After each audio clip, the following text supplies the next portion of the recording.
Today on the grid, our topic is stupid mistakes and the big stupid head that made them. Plus, we'll be looking at some shots from England's Shuttleworth Airshow. Skyping in all the way from just outside the fens is none other than legendary British sports photographer, Lady St. Clair herself. It's Claire Jones. Also, Mr. Kuna is Skyping in from his road trip out west. We've got info on how to shoot fireworks for the 4th of July. And of course, we always have some cool giveaways for some folks who are watching the show live. I predict it is going to be a fun day on the grid. And when does this mirth and merriment start? Well, it all starts in just 23.2 seconds. Let's go! Alternative that is changing the world. Everybody has a platypod. You should too. Go to platypod.com.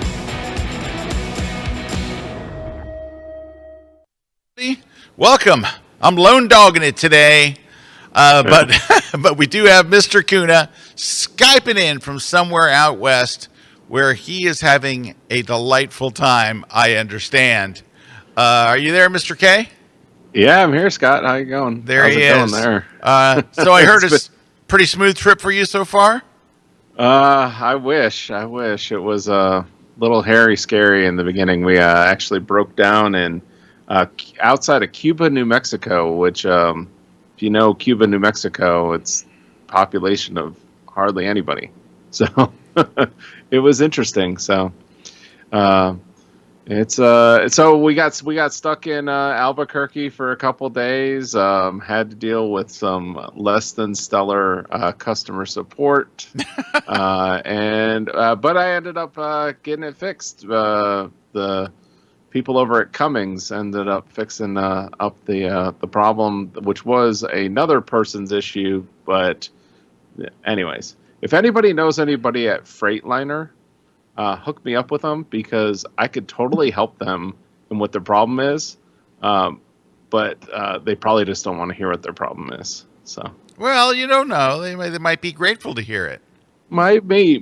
I'm always a problem solver, and I'm telling you, it's like I could see the problem. I know what the problem is, but maybe they just don't know. But anyways, is what it is. Well, we're glad to have you here. We're going to be talking about some fireworks stuff. And then in the second segment, Lady St. Clair will be joining us from just outside the fens near Cambridge, England. So that'll be fun. I got to shoot the Shuttleworth Air Show this past weekend with Claire and Dr. Jones. And we'll be looking at some photos and talking a lot about that. Just a couple of quick news bits to get us going here. I've got a workshop coming up in February of 2025 in Antarctica. We're going to Antarctica, and I'm going as part of the Munch Workshops. And they've got a $500 off deal right now through the 7th. So if you want to get on that deal, do it now. $500 is a considerable amount of money. It could get you that new 35 millimeter lens. That's really pretty inexpensive. No, was it 16 millimeter Canon lens you can get for like $300. Yeah, and Scott, that 16 millimeter Canon lens is on sale right now for $50 off. It's actually under $200. Oh, that's that crazy? That is nuts. That's just crazy. Nuts. That's just nuts. All right. So anyway, you can go over to the Munch Workshops, or if you go to my Facebook page, you'll find links to it and stuff like that there. Let's see what else we've got. Photoshop World is coming up here in just a few months. Go to photoshopworld.com and register early and save a bunch of money. We've got 3 days, not 2. 3 days of training. Oh, Diana, can't you see? I love you. That was not me, Scott. That was not me. That Youch. was something for the control room. That was not me. Youch. It about blew my head off. Wow. I heard it. I heard it through my headphones. That was so loud I can't hear anything anymore. But that's go to photoshopworld.com. I can't even remember. Photoshop World. You were talking about Photoshop World. It's going to be a great time. Great time. 3 days, 3 tracks, and pre-conference sessions, the whole 9 yards with an incredible list of instructors. So go to photoshopworld.com and sign up now. It is going to be an epic event. It's an epic event that awaits you. All right. Let's see what else is going on. I think that's it, except for we have some giveaways today. All right, what are we giving away today? We are giving away the same stuff we always give away. Can we change books? Seriously, I've written like 104 books. Do we have to give away the same 2? I know, but they're really good books, Scott. They're I know. Really good. I know. But this is, how do I do that in Photoshop? It's a book. Then I got another one, Photoshop book for digital photographers. We're giving that away today to someone watching the show live. Yeah, we are. #1 bestseller in computer graphics. Yeah. There it is right there. We're giving away a Platypod grip, which is an awesome grip for your phone. It does work phenomenally well. This thing is actually really, really, really good. Way better than you think it is. Okay, what else are we giving away? We're giving away a V-Flat from the folks at V-Flat World. We use them here in the studio. I'll be using one today in one of my shoots I'm doing this afternoon. So there's that. What else we're going to be giving away? Oh, that's for U.S. shipping only. So V-Flats got to be U.S. shipping only. We're giving away a copy of an On1 No Noise AI, their plugin. It is awesome. I haven't used it since this morning. Let's see what else. We're giving away Retouch for Me. That's Retouch and the number 4 Me. So these guys make AI-based high-end plugins for people who are very, very serious about retouching. So these are pro quality AI stuff. It's not one of those cheapy ones that does everything and then your person looks crazy. These are really, really good. So that's from Retouch for Me. And then we're going to give away a Slick Pick 1-year classic gallery plan, and that's for new customers only. But Slick Pick is where everybody cool has their portfolio, and it's just they are a site that makes portfolios just for photographers. So it's not like they're taking the graphic design layout and then try to stick a photographer stuff in. It's made for photographers. We're giving all that away, and the way to enter is to just leave us a comment. Just drop us a comment or a question, and you're entered, and we'll be choosing. And we monitor all the different YouTube and Facebook and all that. We monitor all the different places that we broadcast it live. And so drop us a comment. You could win. I will think 1, 2, 3, 4, 5, 6, 7 people will win while we're watching this show. Okay, let's talk about real quickly fireworks. So tomorrow is the 4th here in the United States. It is Independence Day. We celebrate it by shooting off fireworks. It's like a traditional thing. We have cookouts. We have hot dogs. That's it. It's just hot dogs. You can't have anything else, actually. It's just hot dogs. No. So we have hot dogs, we have fireworks, and we try to capture them. Now, I'm going to start off by showing you a very short video. I think it's 1.5 minutes, and it's from Kelby 1 instructor Jefferson Graham. He did a very, very good little video on how to shoot fireworks on your iPhone. There's one setting, one thing to do differently to make it work like a charm. So we're going to show his video, and then we'll talk a little bit about it. Then we'll talk about how to do it if you're going to be taking it up a notch and shooting it on your mirrorless or DSLR. Let's take a look at that video. So I have been offering several tips on how to get great fireworks shots on your phone. This year, I want to make it even easier, compact, and bite-size with just one tip. Are we ready? You don't need a tripod. You don't need special gear. You don't need any special settings. Just open video mode when the fireworks start and press record. Once the red record button goes on, a white button is also visible at the same time, and this will allow you to take photos while you're making the video. Just hitting that white button, and the photos look great. Now that's my tip. And it doesn't matter whether you have an iPhone or a Galaxy, both have this feature. And when the fireworks are going, you're like, how can I make sure I capture it? Video will protect you. You've got it all. And this stuff looks great on phones. And now you've got great photos as well. Now, do you want me to continue? Because I can add one more tip, which is to arrive to the location early and to get yourself a good spot. That always works. However, what if you don't? Well, since you're looking up into the sky, even if a whole lot of people are in front of you, I think you're still in pretty good shape to catch the action. Just make sure that you're going up, not catching people's heads in your shot. So have fun with the great light show in the sky. I'm Jefferson Graham. Stay tuned for more quick photo tips and travel videos right here on PhotoWalks TV. All right. We are back. Yeah, we're back. All right. So to add to that, Mr. Cooney, you've got some ideas of things you can do on the phone to add to what we just saw, that great video from Jefferson. Yeah, and that's great. But if you want to take it to that like matching what a DSLR mirrorless will do, and the quality even that a DSLR mirrorless will do, you just need to add an app on top of it, or use. So first, you can just go in and turn on your live photos. So up in the corner, there's those concentric circles, and you turn it on, and you've got the live photos. And then you drop down, when you take the photo, you drop it down and use that long exposure.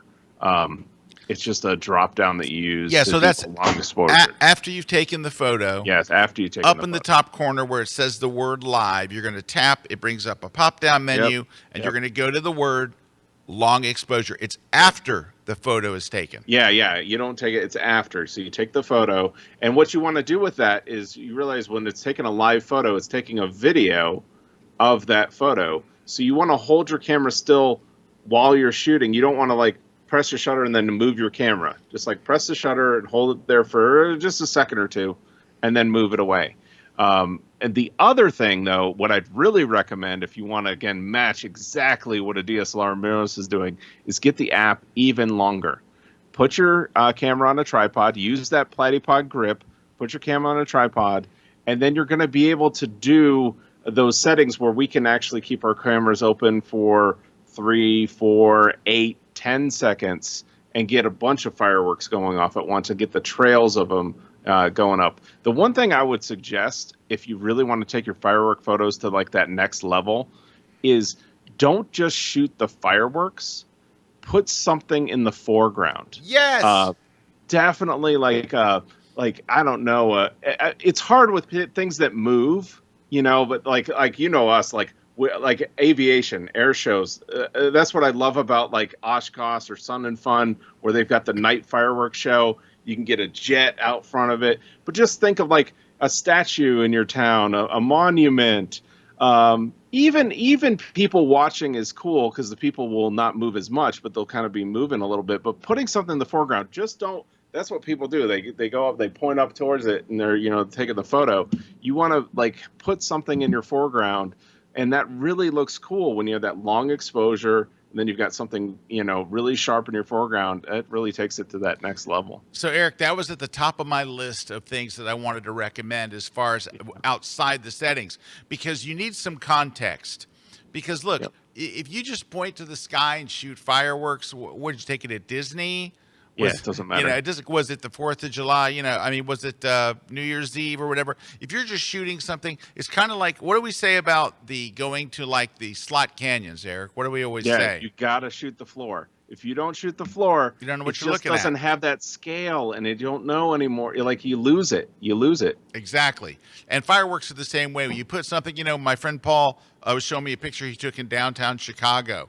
And there's the Chicago skyline and the fireworks. And it's so much more dynamic than just looking at fireworks against a black sky. So, all right. So I'm going to talk about how to shoot fireworks. The settings. What about the settings? Yeah, I'm going to do the settings, but there's actually 3 things that you need. Number 1 is you need a tripod. If you're going to be using a DSLR or a mirrorless, you might be able to handhold it, but really, if you're going to go through the trouble of taking a big camera, take a flipping tripod. That's number 1. Number 2 is it's great if you have a cable release. Here's why. You want to be able to watch the rocket go up and then time it to where the fireworks. You don't want to shoot it and then there goes the rocket. You get a bunch of shots and nothing. Because if you're looking through your viewfinder and you're just waiting, you just have to guess. It'll be out of the frame and all like that. So if you have any kind of a trigger or release, but ideally is bulb mode. If you switch to bulb mode, and most every camera has bulb mode means leave the shutter open until I close it. So go click and just wait. You see the rocket trail go up, just click, wait, your shutter will stay open. It's on a tripod, so wait, it does the burst, and when it starts to fade, then you click it off. So that's what I would say accessory-wise, if you can at least get that. Now, I made myself some notes here. Shutter speed. If you're not going to use bulb mode, you can just set your shutter speed to around 4 seconds. You want it to be open long. You don't want to just catch it and freeze it, right? Or it's just going to look like this. You want that fallingness, so you need 1, 2, 3, before. You want that bloom and everything to come out. It needs to be open for a few seconds. So around 4 seconds will work. I set my aperture at f11, so everything off in the distance is in focus. You're probably not going to have to do any of those infinity tricks or anything because fireworks are very bright. And they're close enough to where you're not going to have to use infinity on your lens or anything. A couple of things, though. This is a good one that I learned. I want to give a shout out to Susan McEvey, and I don't know if I'm saying her, or McEvoy. That years ago she gave me a tip, and it works like magic, is to set your white balance to tungsten. Mm-hmm. Set your white balance to tungsten. Now, but I do want to give you, when you get to the post-processing part, the secret technique. The thing that's going to make your fireworks just go wow is dehaze. The dehaze slider, after the fact in Lightroom or in Photoshop's Camera Raw, that thing is going to make a huge difference. That's the key. So keep the dehaze slider to cut through the mist, and because as they're blowing up, there's smoke and all kinds of stuff and all. This will help sharpen and crisp everything up, and it just does an amazing job, especially with fireworks. And of course, the last one probably goes without saying, which is you're on a tripod, use your lowest numbered ISO. So like 100 ISO or 64 or 50, depending on what camera you have. Lowest number you can. All right. Anything to add to any of that, Mr. K?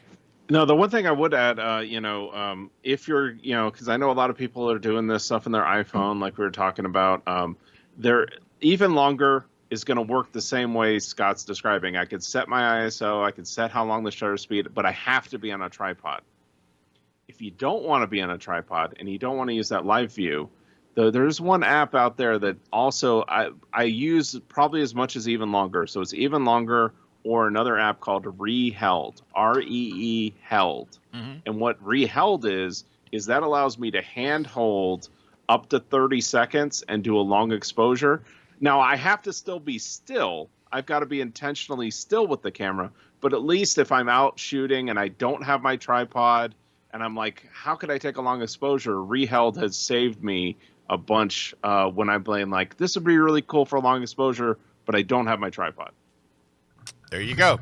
All right. Real quickly. Oh, if you need to go over the settings or whatever, go to Google and type in fireworks Scott Kelby, and it'll take you right to a blog post that either I did on my own blog or I did on the Coca-Cola. I used to write for Coca-Cola's blog. So you'll either find it on Coca-Cola's or my blog, but it's the step-by-step instructions, numbers, and all that stuff. Hey, Scott, I got something. Hey, we gotta tell the crew. I don't know what's happening with one of your mics, but when you hit the table, it sounds like a spring is going off, So I think they have something to where one of the mics is like loose or something. Why do I keep hitting the table is the question. I don't know. I think it's just passively hitting the table, and then it goes. All right. Well, Mr. Kuna, thank you for taking the time. You're out there on vacation, and it was nice of you to drop in, so thank you very much for doing that. And safe travels. I hope the rest of it goes a lot smoother for you than the first part did, and all that. So have a good time, and I'll talk to you as the week goes on. All right, take care, buddy. Bye. All right, just real quick, a couple of shout outs, and we're going to take a short break. Shelly's saying hi from Texas. Alex here from Aberdeen. Doug's here from Council Bluffs. Jesse's here all the way from sunny Wisconsin. Tom. Hey, Tom. Tom's here from Northridge, California. Diane's from wild, wonderful West Virginia saying hi. Happy hello from Rock Hill, South Carolina from Cammie. Shelly's here from Melcher Face Off, Northern California. And Steve saying greetings from a steamy Panama City. All right. Well, thank you guys for tuning in. When we come back, joining us, a very, very special guest all the way from the UK. We're going to talk about the Shuttleworth show, and we're going to talk about our topic, stupid mistakes and the big stupid head that made them. Stick around. We'll be right back.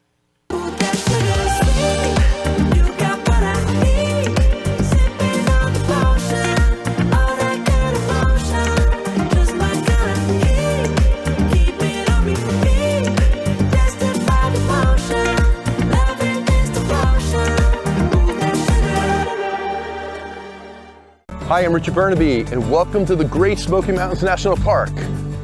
I'm excited to show you some of my favorite places, including Cades Cove, Klingman's Dome, the Foothills Parkway, sunrises, sunsets, rivers, waterfalls, all my favorite places, how I shoot them, and some of my favorite techniques.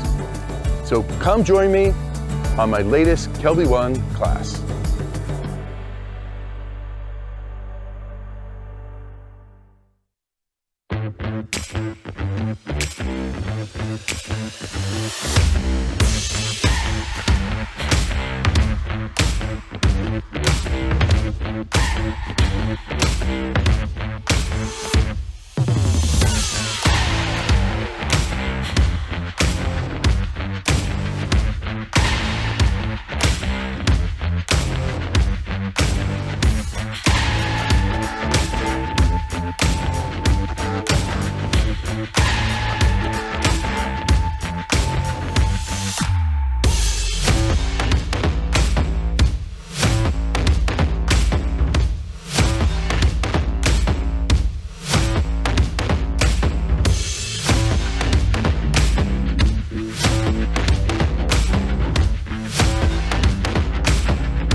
This segment of The Grid is brought to you by Canon. Here we go.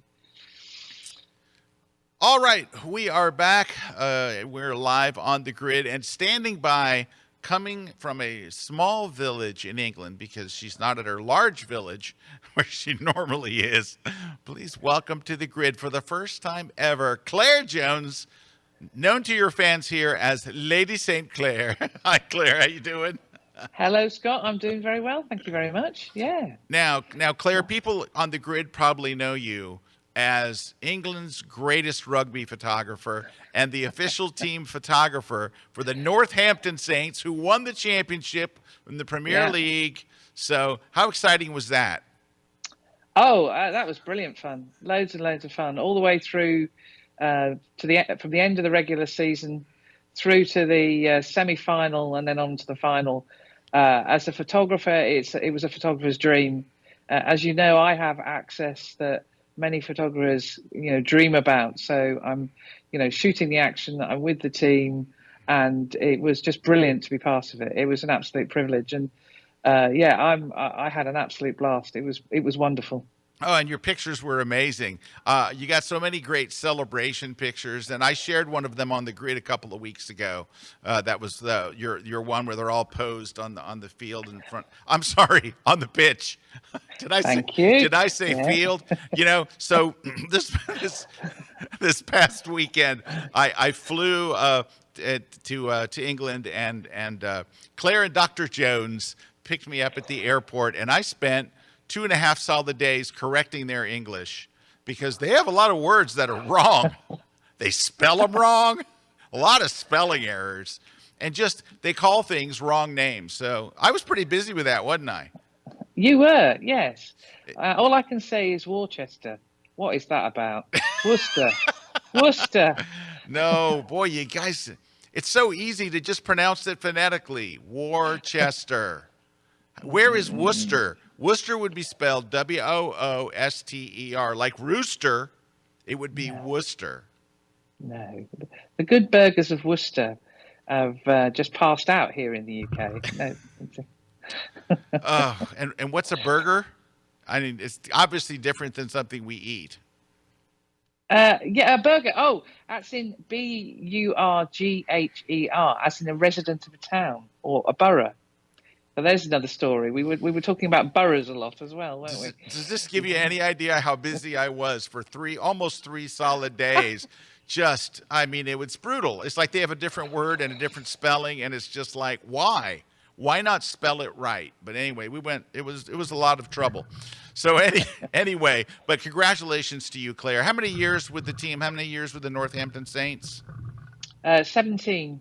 17 years. That's amazing. And what a collection of, we look at your work and all, and I got to shoot a game. Claire was kind enough when I was over speaking at the photography show in the UK. She was kind enough to get me a pitch side access. I was right there beside her on the field, and I was horrendous. I was very, very bad. It was my first, I hadn't even really seen rugby, and now I'm shooting a match, and I watched a game on YouTube. That's as close as I'd come. And like I'm standing, maybe I don't know. I'm sitting. We're sitting in the touch. Pitch side. Yeah. Pitch side. Okay. Yeah. Behind the touch. Yes. Yeah. Behind the in goal area. Yeah. Yes. Where they score.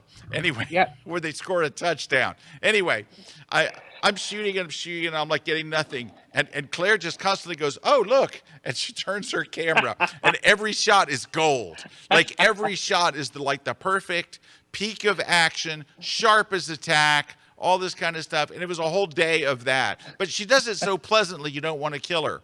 If it was another photographer, that photographer would have been dead. There'd have just been a pool of blood where that photographer was. But Claire goes, "Oh, look." Oh. And you're just like, son of a bitch. Anyway, Linda says, "Yeah, but who is to say which way is the right way to spell it?" I'm going to explain this to you like I did to Claire. Look, America was first. So the way that we spell it is the correct way. And then you guys are copying us and adding extra letters. That's the way I explained it. And it worked. All right. I can hear yelling from our kitchen here in the UK. There's a reaction happening is all I can say. Oh, that's not good. All right. So I'm telling Claire when I'm over there, we're talking. And I talk to Claire quite a bit. Claire texts me every time Northampton moved further I would get play updates on how they're doing, through the season. And so anyway, we're talking and I said, I shoot a lot of air shows in the U.S., but I have to be honest with you. I've gotten to this point where if I go and shoot another shot of the Blue Angels or the Thunderbirds, I'm just going to lose my mind because I have 50,000 images of the same show. It's the same show in the same sky. I don't care whether I go to Oshkosh or whether I'm at Sun and Fun or at Alliance Air Show, wherever I'm at. It's kind of the same thing. It's always great. It's always interesting to see it. But at this point, I'm enjoying more of the air show than I am the photography. So I'm saying to Claire, you know who I've always wanted to shoot? The Red Arrows. So the Red Arrows are Britain's version of the Blue Angels or the Thunderbirds, right? That's them there apparently. Yeah. All right, that's them. And this is one of Claire's shots? Is that one of yours? That's one of mine. And what was terrible is you can see they're about to have a collision and they all exploded. Terrible. And that was the end of the show. Yeah, they all disappeared. It was awful. Yeah. So they are an acrobatic team along the lines, of the Blue Angels and all that. You're okay. I guess we're showing them now while I'm explaining. Yeah, here we are. The control. You want to let Claire explain it? Can we just hang on a minute? They've gone too soon. Yeah, we've gone too soon. It's gonna be a rough day in the control room here in a minute. All right. So I said I'd love to go over and see them, and they're terrific. They are the Royal Air Force's official ambassadors of the air, and they're very, very, very good, and they're very, very fast. So anyway, and this is all leading up to a story here. So the context is, so Claire says, hey, look, they're going to be in America. They're flying back to Heathrow at the same time an air show starting the next day. They said, we'll be at the airport. Fly in, we'll pick you up, and the next day we'll go to the air show. It's called Shuttleworth, right? And it's a small, intimate air show. So I'm like, great, let's do it. So I fly over there to shoot the show, and they pick me up at the airport. Everything goes just as planned. My flight's on time. They're right there at the gate. And Claire and Dr. Jones are lovely people. Well, not so much Dr. Jones, but Claire's lovely.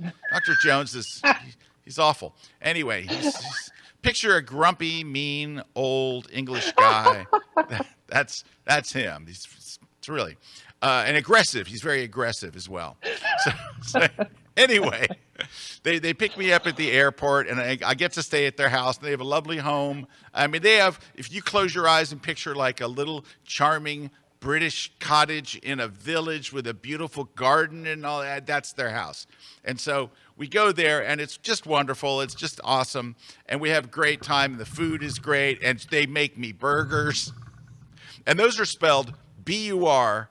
Just so you know. You don't want to be eating the townsfolk. That would not be good. No, not at all. So hey, by the way, if you're wondering why is Claire so comfortable on the show here, is because she has her own podcast and has had for a while. What's the name of your podcast? It's the Ladies What Pod, and we talk a lot about Northampton Saints. If you like your rugby and you like Saints, come and listen to me and Liz Saunders talk about Ladies What Pod, and we're on Apple Podcasts and all the major platforms. So I got to see it. It's actually really good, and you know, I'm like the newest rugby fan, right? So I thought it was really, really good. But anyway, so everything works out, and we get to go to Shuttleworth. Now, I love this show because I'm used to Oshkosh and Sun and Fun, where when you park your car, it's 30 minutes to get to the flight line. This show is it's such a family show first. This air show is designed for the family. It has a fair, with Ferris wheels and a carousel and rides and games and all. It has a food court. It's got a museum. It's got antique cars that do a parade. Really antiques, like from the like First World War and Second World War cars. Like that you don't really see, and a fabulous Jaguar. Anyway, they had all these great cars. They have so many neat things about it, but it's so compact. And this is cool. There's no grandstands and all that stuff. You pull up in your car, you get out, you set down your seats, and you watch the show. You are so close to the runway. This would never happen in the United States. You are so close to the action that I bet you could get away, and I'll ask Claire, but I'll bet you could get away with shooting the entire show with a 70 to 200.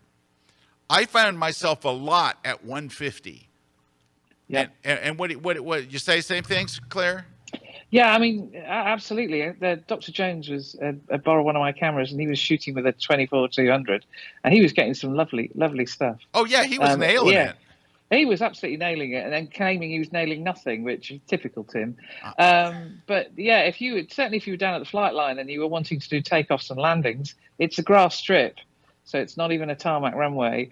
You would get some amazing stuff, and in fact, having anything longer than a 7200, you might actually struggle. So yeah, if you're down at the flight line, we were back a bit, so I was using 100-400, and I was in the 250-300 range most of the time. But as they were coming round, you're so close though. You are so close. You are very close. Also, get this, for $10 more, £10 more, for 10 quid, you get a flight line tour. So you get to go inside the taxiway, where onto the ramp. It's a grass ramp, but it's still. And here's all these World War II planes lined up. You can walk right up to them. You can get all the photos. But here's the kicker. This is the big thing, and I'm going to show you some examples of this in just a minute. Here's the big thing. The background is just trees. It's not amusements. It's not people walking everywhere. It's not signs and sponsors and all. At American air shows, if you want to shoot the static planes, you're shooting it in the middle of a Walmart parking lot. There's just people everywhere and vendors and food and all. Here, they're lined up with grass behind you. It looks timeless. It's wonderful. And you're able to walk up and down them. Now, they have a guide with you that makes sure you don't run out in the runway and do something stupid. But it's wonderful. I mean, I've never seen it. It's for like $10. And you go out there and walk around. I'm like, I couldn't believe it. I was like, this is worth it just to go shoot the planes in an environment you never get to see. But you're right there up front. It's easy to walk to the restrooms, to the food, to the museum, to pick up stuff like this shirt that I got. And I got a couple of great hats. In fact, I have a picture of the hats that I got. I took a picture of them. I'll show you to you in a minute. But we had just a wonderful time. Now I'm leading up to the stupid thing that a stupid head me did. I did the stupidest thing you could possibly do.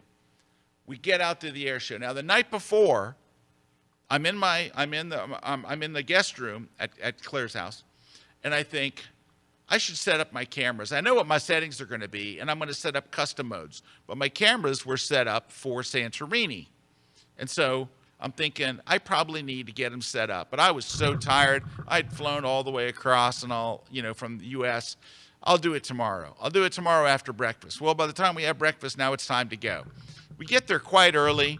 We do the flight line. And now I'm just kind of sitting there. I'm like, yeah, I better get my camera ready. But, the way these things usually go is they put on acts early, aviation acts that are like, here comes Bob Johnson and his Barnstormers or something. There's like the early acts are not good. So I'm just sitting there in my chair with my Diet Coke. And Claire says, let's have a picnic. And she brought all this food. We have chips, but she called them crisps because they're originally called chips, and then the British changed it to crisps, which is, anyway. But they call tortilla chips chips. Anyway, you can't explain really any of this, but we have this great lunch. We're sitting there. And Claire goes, oh, look, it looks like the red arrows are first. I'm like, what? What? Yeah. And so I'm like, now I'm in a panic. Now I've got to set up my camera and like, it's like the first act is about to start and it's the red arrows. I flew over there to shoot the red arrows. That's why I'm there. And now I'm fumbling with my settings and she goes, here they come over the hill. No, I was not set up, and I did the stupidest thing that a big stupid head could do. I decided, because they're flying at like 800 miles an hour, because they would constantly say that, coming at us from the left at 800 miles an hour. So I'm going to use a faster shutter speed than I normally would. I switched to shutter priority. I want to switch to 1600th of a second, 1/1600th of a second. I'm usually at 1,000. These guys are hauling butt. I'm going to do 1,600. But somehow I did set it to 1,600. But as I'm looking and, oh my God, here they come, I also set my ISO to 1,600. And it was a brilliantly sunny day, just to rub it in. It was the most beautiful. Let me show you. When I show you my pictures here in a minute, there's not a single sky replacement. In fact, I was shooting skies to use later for other air shows because the skies, we were there on the most perfect of perfect days. The sky was fantastic. Everything was amazing. It was a perfect day of air show. It wasn't too hot. It wasn't too cold. It wasn't windy. We're right there. We've got snacks. We have an unlimited amount of Coke Zero. It was just paradise. And I'm shooting at 1,600. And I don't realize that until after they're done. And what was bad is, it's good and it's bad. When you go to like Sun and Fun or Oshkosh, there is a lull between acts. Here comes the Red Bull guys, and then they go, and then here comes the Dragon team, demo team. there may be a 10 or 15 minutes sometimes lag between. Not at Shuttleworth. While one plane's landing, the next ones are taking off. I mean, they're like this. It goes. It's great. It's phenomenal. As a photographer, I cannot imagine a better air show to be at because the access is incredible, nonstop. I mean, just it's a fantastic show to shoot at 100 ISO on a bright sunny day. Why do I do these things? This is not the first time stupid stuff like this has happened, but I know better. I know that if I'd have taken the time the night before just to set up custom setting 1, 2, and 3. 1 is for jets, 2 is for prop planes, 3 is for statics, for walking around and shooting parked planes. That's it. I had a very, very simple thing to do. Now, when we come back, we'll look at some pictures, but I just wanted to let you know just how stupid of a mistake that was. And it was super stupid. So stick around. Claire, don't go anywhere because we have to look at your pictures. And it was stupid, and I feel stupid for it.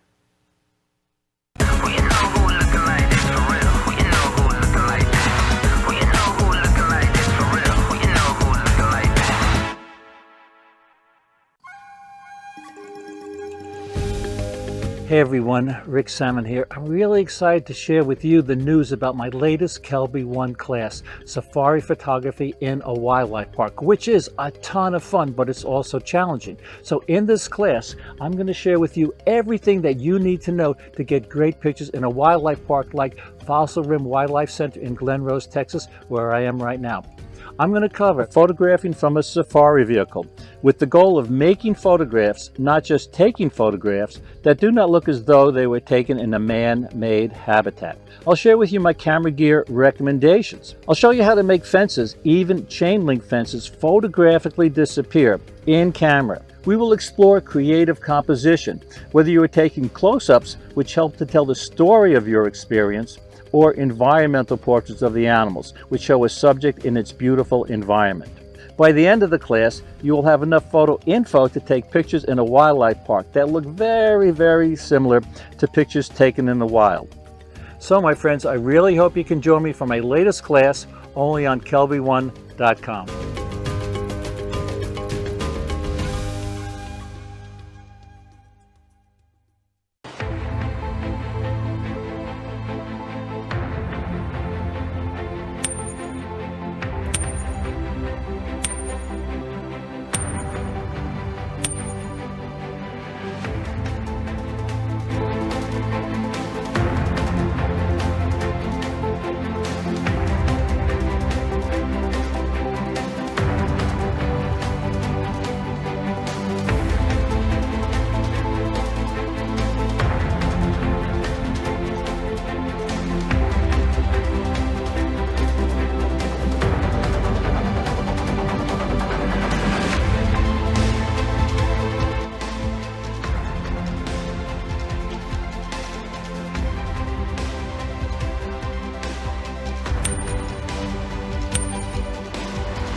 This segment of The Grid is brought to you by Platypod, the world's most compact tripod base. All right, we are back, and we've got Lady St. Clair. Claire Jones is joining us from the UK right now, if you're just joining us on the show. I have a few shots. Now, these are like iPhone shots, but I wanted to be able to show. So let me just show a few here. So here's us on the flight line. Look at that. Look behind us. There's no vendors. There's no concrete. And in the middle, that is Sir Richard O'Keefe, who is a friend of ours and quite a good photographer, very good photographer. Claire was just telling me on the break that she's seen some of his shots on social, and that her exact words were, he got some cracking shots. So I guess he must have dropped his camera or something. And That's Here we cracking. go again. Broken. They use a lot of words that I don't understand. But anyway, that's us shooting out on the flight line. And so this is from where the car is. So you see how you just kind of pull up and you pull out your seats, and then there's there's a Ferris wheel and a carousel and all kinds of stuff. And yeah, that's us right there with our chairs out there shooting with our sunscreen. And that's us. And see that blue container to the right of Claire? That thing is packed with goodies. Oh yeah. So anyway, that gives you a little idea of kind of what it's like. I have a little video. Hold on, it's downloading here. I got a little video of the. They had a really nice area where you could just buy like snacks and stuff. They had a lot of bars, a lot of beer, They had a fudge truck. You gotta like that. But it's nice. The lines weren't too long, except for the ice cream line was ridiculous. The ice cream line for that little place right there normally had like 40 people in it. But everything else was actually pretty good. So, there is one other video. Let me just grab it real quick. Give me a second, and I'll show you one more video. This one right here. So this is, they have a, let me stopped here. Let me hit it. So they had vendors where you could buy like shirts and hats and stuff like I did. And then over here is like museums. So you can go in there and look at all kinds of different aircraft stuff and engines and planes and all kinds of stuff. Then over there's the fair. And right there's the fair on the other side of those trees. And then to the left, you see that red double-decker bus. That's where that food area is. But that's the whole place. You're not walking a million miles. You don't need a golf cart or any of that stuff. You can just pull right up. I mean, I can't imagine a better way to do it. Let me also show you. Look, we got a shot of, here's Dr. Jones. This is us at the Brew Dog. Notice that I have a Diet Coke in mine. Right. And anyway, that's us at Brewdog. And that's, what's the interesting thing about this photo? You cannot tell, but it's subtle, but the anger of Dr. Jones shows in the brewing anger that he always has. It's right there. But look at these cracking hats I got. I bought these at the Airshow. Look at that Royal Air Force one with the insignia, the roundel right there on the edge. I showed that to my wife this morning. She's like, "That's a cracking hat, buddy." She didn't say cracking though, because she's regular. Anyway, got some comments. James Gordon Patterson.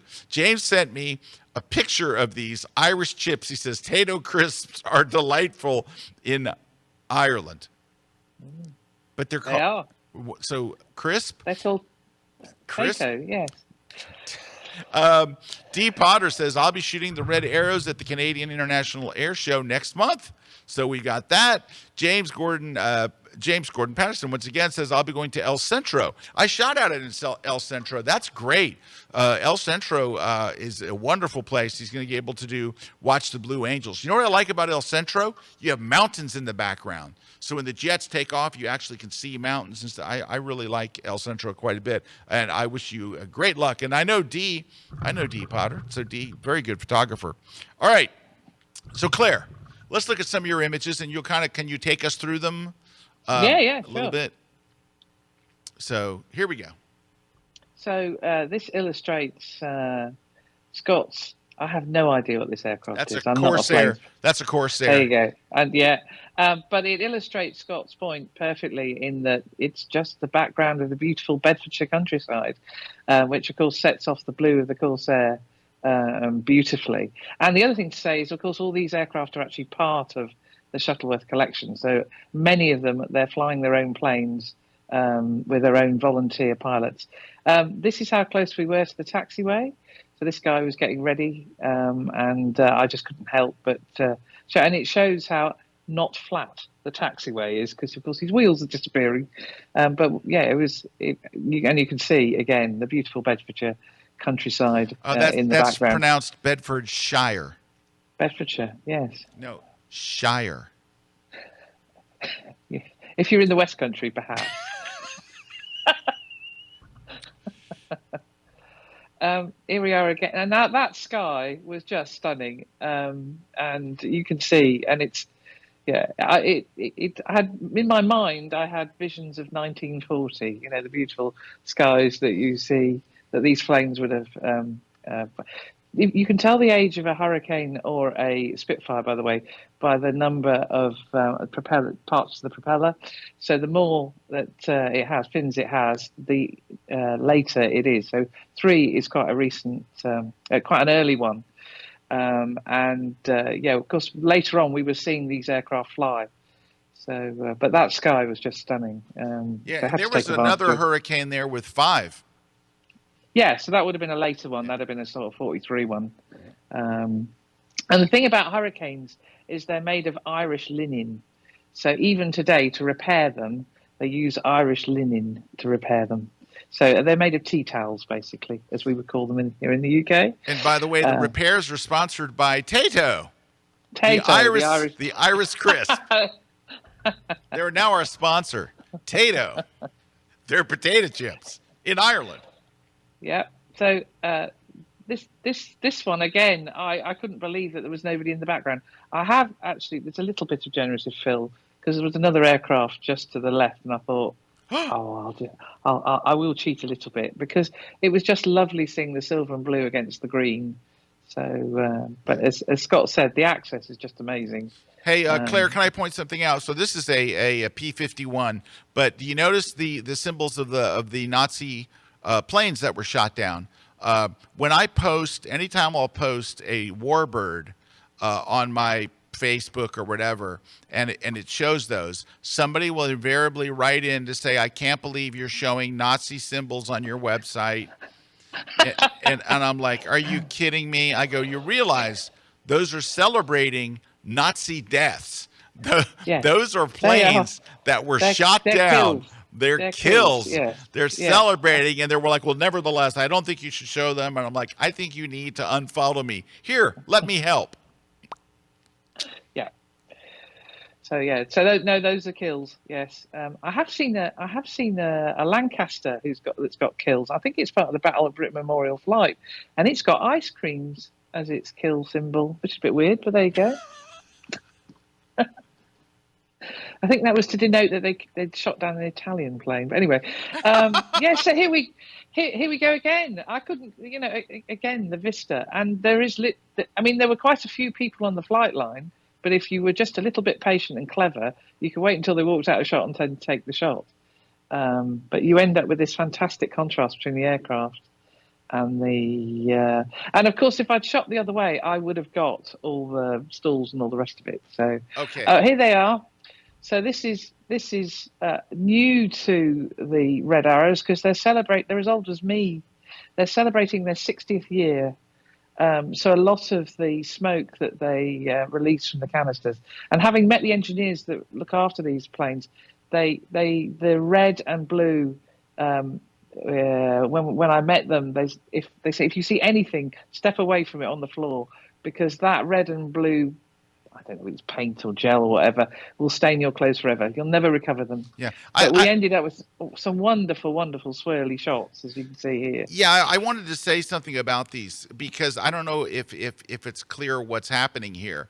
But so you have the 6 planes flying in formation, and then you have the 2 outside planes are literally doing corkscrew 360s around them as they're flying. I'm like, that's gutsy because they're still flying in formation in the middle, and these 2 planes are hauling butt and flying around them in a corkscrew shape. It's I think it's pretty incredible. Yeah, no, they're really going for it. They were not mucking about, and they create this beautiful corkscrew of the red and the blue smoke behind the planes. So you end up sort of mix of blue, red, and purple by the end, and against that blue sky, it worked beautifully. Now, do you know why? This is an interesting fact. Can you go back to that last shot, please? Do you notice that 2 of the planes are not popping smoke? And this is just a historical fact. The reason those bottom 2 planes don't pop smoke is because they don't have the budget because of Brexit.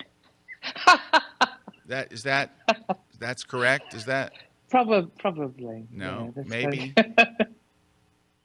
It's another Another little tail. another casualty. Casualty of Brexit. Casualty no of smoke in the Brexit. bottom two planes. It was the first time that they'd flown for 5 years with 9 planes. Yeah, they have 9. It's 9. For various reasons, they were only flying with 8 for a bit, but they're back to their proper formation, as we would say, of 9, which means you get some fabulous shots like this. Yeah, that's.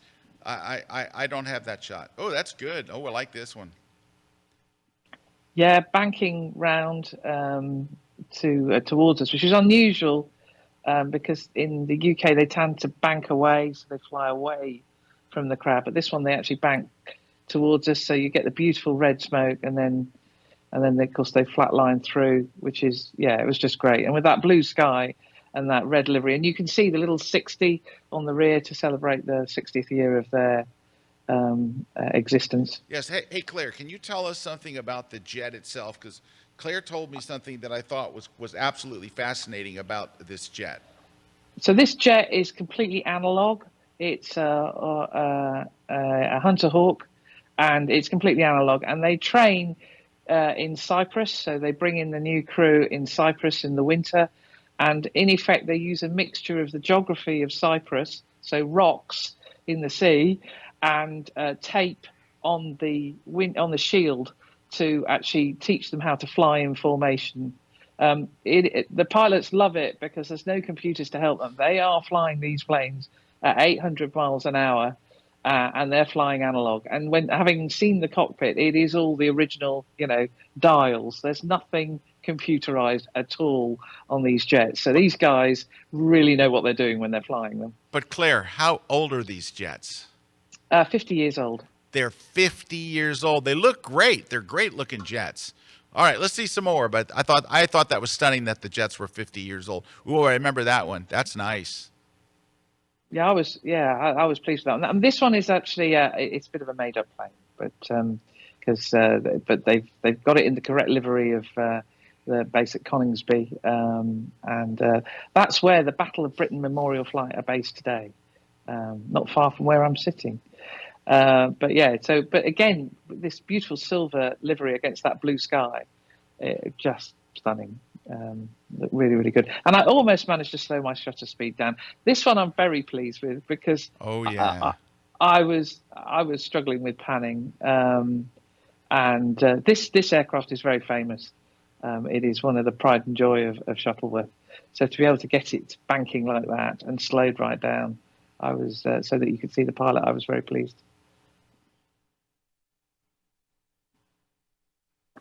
Yeah, this guy's hand gesture's not great, but they were supposed to wave to us, but I couldn't resist putting it in the collection. The jolly old tiger moth. So we had formation tiger moth flying, such that Scott fell asleep. He was, because they are the world's slowest. It takes them a week. To get going. Yeah, it's a slow formation. Slow formation, so he was gone. Yeah, well, I'm not a particularly big fan of World War I planes. I'm just not. As you know, in the United States, no one ever discusses World War I in any reference of any kind ever. It's as if it didn't happen, and the planes were ugly. And I think that's why. I think that's the main reason right there. Oh. All right. Well, it's the 110th anniversary this week of the war starting. Oh, yeah. See. There you go. I'd be 110 if I was a baby then. All right. Yeah, so the tiger moth for a long time was actually what the RAF used to train pilots, including my father, who managed to land one upside down. This one, Grosvenor House, is the forerunner to a very famous plane that escapes me in the Second World War. And I love this one because it's a racing plane, and they have actually changed it. The lettering on the top of the wing is bigger than it used to be. I've shot this plane before, and it was raced in the 1930s. It was a beautiful fun to shoot. I could hear much cooing from my right. You were enjoying this. Yeah, I really like this one. Yeah, I really didn't expect to see it there. How do you pronounce it? The Grosvenor House. Okay, it's actually Grosvenor. So is it? Do phonetics exist in the UK? Do they? Is Only it even a occasionally. thing? Is this a thing that you teach in school? Not at all. No. All right. No. All right. Let's look at a couple more real quick. We got to take a break. What else do we have here? Let's go. Let's go. Is that it? That's it. I think that's it. Yeah, I was going to say I didn't right. send any others. All right. We're going to take a short break. I'm going to show you some of my photos, but I just want to warn you, they're very much like Claire's photos, but not as good.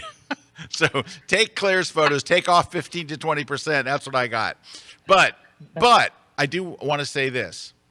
Claire her life is panning and shooting fast-moving objects, ridiculously fast-moving objects. And I generally shoot burgers. So stick around. We'll be right back with Claire and off in the distance, the angry Dr. Jones. Don't go away.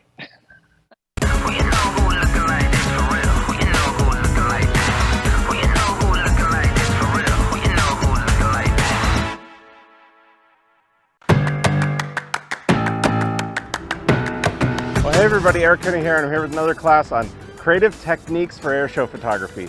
This is going to build off of if you've just taken a basics class, you've gone to air shows, you've got the basics down. We're going to go through these techniques that you can do to take your shots from just having a frozen plane or just having some prop blur to adding motion to your frame, putting intersecting objects with your frame. We're going to go through things about lowering our shutter speed, raising our shutter speed, using stuff in the foreground, using stuff in the background, different angles that we're going to shoot, taking our shots from just good, sharp shots to creative shots like this. So join me over at my class over on kelby1.com, all about creative airshow photography techniques. I am a portrait and wedding photographer based in Valencia, Spain. I do mainly commercial and editorial photography, and I retouch up to 100 photos a month. We shoot almost every day for all kinds of clients, such as commercial, beauty, and fashion. And we retouch our work more often, like every other day. I used to spend over 1 hour for one photo. If we want professional results, we must remove skin blemishes, do micro dodge and burn, highlight eyes, whiten teeth, and even reduce wrinkles in clothes. And this can easily take me up to 2 hours of work for each photo. So when I saw that there's a plugin for Photoshop that helps you retouch quicker, I was eager to get my hands on it. I read many feedbacks about it, and I found a lot of positive reviews, which made me to consider buying my first plugin. One of the challenges we have at the end of a session or wedding is to achieve an edition in our photograph that look natural. This is where retouch for me has become a game changer. I love the feature that you can pick how much effect it has on your photo, and you can adjust it accordingly to your style. I saved a lot of time and always end up having amazing result with my work. I am extremely happy with the quality. Now I am more efficient and have more time to spare with my family. This segment of The Grid is brought to you by B&H Photo, the professional source since 1973. Yeah, big Hey, we are back. Claire and I were just talking. Tomorrow are the elections, the big elections in the UK. And looks like you're going to get a new prime minister, it looks like, right? Oh, I've no idea. Well, yes. Oh, probably. come on. Who They're all knows? saying he's going to win in a landslide. So, all right. Yeah. Okay, real quick, we got a couple of shout-outs. Theo is from saying hi from the Space Coast. Bill's from Sterling Heights. And Riaz is saying hello from London in the UK. Gary is saying hi from Chattanooga. And Diane says, trying to beat the Bay Area heat. Greetings from Lake Tahoe. Also, some comments here. These are on the shots that we just saw from Claire. Dee's saying, love the colored smoke. Nanette is saying, very cool shot. Sherry, hey! Sherry says, hello, Scott and Lady St. Clair Jones. So Sherry knows Lady St. Clair. Indeed. Jill says, that's amazing. Wow. And Linda says, these shots are giving me air show fever. Right? All right, I'm going to whip through mine real quick because, again, you're going to see very many of the same shots that you just saw from Lady St. Clair. Not as good. I like this one. They're kind of passing, so that's kind of nice. That's what they look like up close. You saw that. There's something with – those are planes. This one looks kind of like mayhem. I like that. Here they're zipping out. We got 3 in a row here. These guys are probably going to crash. They're lost. There's those. I got a couple of those. There's another formation. I love the colored smoke. I shot a lot of the colored smoke. I couldn't help myself because you never see that. That's what you see in the States. You see the white. You don't get to see the other ones. There we go. And there's a couple more. And there's a couple crossing. The important thing is the plane in the front is the one in focus. That's always key. And popping some blue smoke. And I shot a lot of smoke. I really was enchanted with the smoke. Look at those clouds, though. I have no sky replacements, not a single one. These are all original skies, every one of them. So, boom, boom. There's here's they're getting ready to arc out. And then we have some propeller planes. I had this similar panning issues. Here's some on the ground here. So we got a Spitfire and a P-51. This is that one plane that we saw with this plane right here. That's just one of the art of aviation kind of shots. And there's a Spitfire, looks like. I don't think that's a Hurricane. I think it's a Spitfire. And there's the P-51 from behind. I kind of like that. Was one of my favorite ones. This is the slowest air show in the sky. And then we have a couple other shots here, just cruising around. This was kind of nice. That one that they're flying together. And this one I left really wide. I shot it a little further out. I just kind of liked it. And I don't know why. I think it's the lighting on the plane. Got it. There's a similar shot to what Claire, but of course Claire's is better and sharper. This one was kind of neat. I got a couple more. Yep, there we go. I love that red plane. Love it. And the second World War plane that it spawned is the Mosquito, which it's pronounced Mosquito. But all right, well that's it for me. That's what I have. When you see the red plane there, then you know you got to the end. But anyway, so we've got some winners. Let me just go real quick and announce the winners of all the goodies that we're giving away today, and it's quite a bit of goodies. Judy Wentworth Hobbs won the How Do I Do That in Photoshop book. Sharon Scharf won the Photoshop for Digital Photographers. Shelley Wood won the Platypod Grip. V.V. Rogers won the V-Flat. Lana Robinson won the On One No Noise 2023. Margaret Dowell Phelan won the Retouch for Me Mattifier. And Paula Karen Stone won the Slick Pick 1 year Classic Gallery Plan. Now, to get your prizes, you have to email us at, when this is one word, gridprize @kelby1.com, and that way we can verify you that you're really the right person that won. We'll get your address and we'll send all that stuff to you. So congratulations to everybody that were winner, and thank you for watching. All right, so lots of more air shows left in this year. The season is just starting. There's air shows all over the U.S., and there's one coming up in Michigan that I was thinking about going to in a couple weeks, but I don't know if I'm going to be able to. But there are some more air shows coming up, of course, in the U.K. The big one is the Royal Tattoo, which is right by Dave Clayton's house. So you can go and see Dave Clayton, which is always lovely, and then go to the Royal Tattoo. So, all right, Claire. And Shuttleworth has lots more events too, including evening flying. So, yeah, they do. For those who are watching in the UK, take a look at the Shuttleworth site. They've got a lot of shows. And you know, Eric Kuna loves those night shots. That's his thing. He loves night air show stuff. All right. So, Claire, where can people learn more about you? Where can they follow you, like on Instagram or wherever? redhatphoto.co.uk will get you on Instagram. We'll get you to my website. And we'll get Red Hat Photo on X, where I post my adventures with the Saints. But I'm a regular poster. And, of course, as you mentioned, there we go. There's Red Hat Photo with the teams. And that is in the changing room after the final a few weeks ago. And that is my beloved wheelchair rugby team. And the guys celebrating in Northampton. So, so it's if you want to see my work, that's the photo that I've just won an award for, and there's the lovely Courtney Lawes trophy lifting. Yeah, you were one of the finalists for Sports Photographer of the Year, and you got special What was special merit in the World Sports Photography of the Year award, which I was really, really pleased at. So all the money. So I do make money from my work, and everything goes towards the wheelchair rugby team. Who, wheelchair rugby. If anyone gets a chance to see it go, it changes lives. And the American team will be competing in the Paralympics very soon. I was actually shooting the American team playing Great Britain a few weeks ago in Wales. You've got a really good team with a really good chance of medals in Paris. All right, let's go. All right.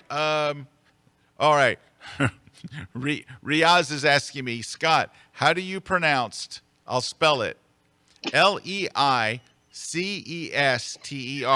Well, now, it looks like, to an American, it looks like Leicester, but I know that it is Leicester. So No, he's managed to pick the place. So Leicester.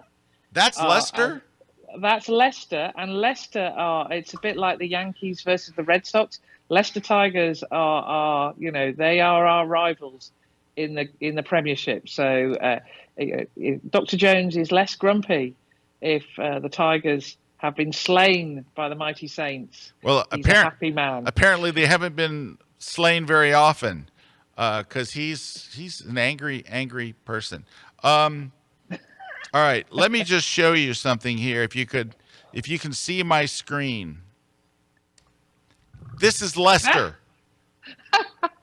This is Leicester. You show this to an American, and they would 100 times out of 100 say, "Oh, well, that's Leicester." Right here, let me just move it in a little bit. All right. Now, while I have you on the phone, let's just type in a bunch of random letters that begin with L. That is not Leicester. Yep. That's Leicester. That is. Oh God. Okay, now when I am elected prime minister, as Claire knows, I've got a lot of work to do. First off, day one as prime minister, we will no longer call parts of the car the boot or the bonnet. It's the hood and the trunk.